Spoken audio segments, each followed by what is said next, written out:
पता है छत्तीसगढ़ की इस धरती पर प्रभु श्री राम का बचपन अपने ननिहाल की ममता में मुस्कुराया था। मैं बात कर रही हूँ कौशल्या धाम की, जो चंदखुरी में स्थित है।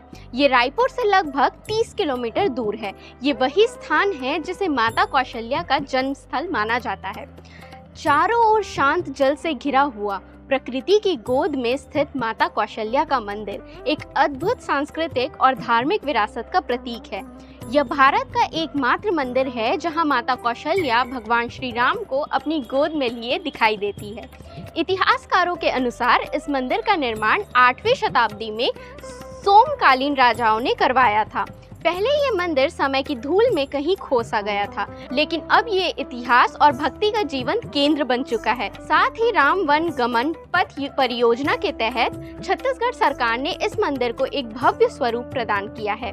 न सिर्फ इसकी मूल संरचना को सुरक्षित रखा गया, बल्कि पर्यटन के लिए इसे विश्व स्तरीय बनाया। साथ ही आपको बता दूं, ये वही दंडकारण्य क्षेत्र है जहां से प्रभु श्री राम ने अपनी वनवास की शुरुआत की थी। यहाँ तक कि उनके कदमों के निशान आज भी संस्कृति और परंपरा में जीवित है। तो कौशल्या धाम जाकर ये सब अनुभव जरूर करें। वीडियो अच्छी लगी हो तो लाइक करें और हमारे चैनल सीजी भास्कर को जरूर सब्सक्राइब करें।